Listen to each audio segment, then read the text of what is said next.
আজ সকালে যখন ছাদে গিয়েছিলাম, মেঘের যাওয়া আসা দেখে না মনটা বড় উদাস হয়ে গেল জানো। এই মেঘের মতো করে যদি প্রিয়জনদের কাছে পৌঁছে যাওয়া যেত। হ্যালো, আমি মিষ্টুর সংসারের শর্ট ভিডিওতে আপনাদের স্বাগত জানাচ্ছি।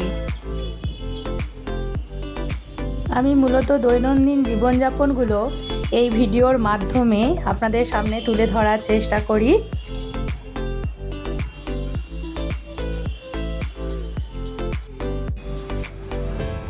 মেঘের মাঝে সূর্যর লুকোচুরি দেখতে দেখতে মনে পড়ল, আরে আমার তো অনেক কাজ বাকি আছে এখনও।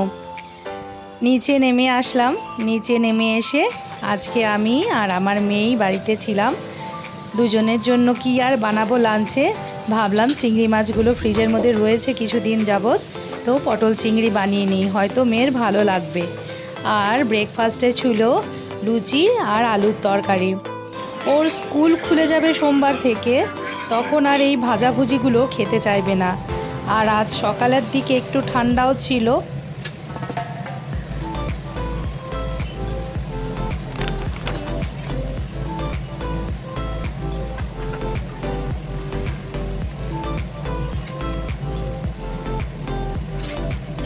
লাঞ্চ করার সময় ও কিছুতেই পটল চিংড়ি খেতে চাইলো না জানেন।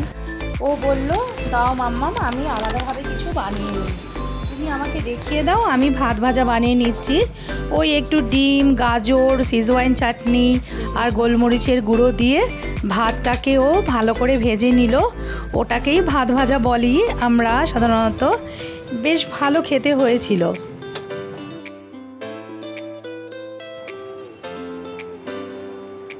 দেখতে দেখতে সন্ধ্যা হয়ে আসছিল। আমি ঘরে একা, আর মেয়েও টিউশন চলে গিয়েছিল। আমি সন্ধ্যা প্রদীপ জ্বালিয়ে তারপরে আপনাদের একটা জিনিস দেখাতে বসলাম। দেখুন, আমার ভাগ্নে বউ এসেছিল, ও নিয়ে এসেছিল আমার জন্য কালকে। আজ এই পর্যন্তই।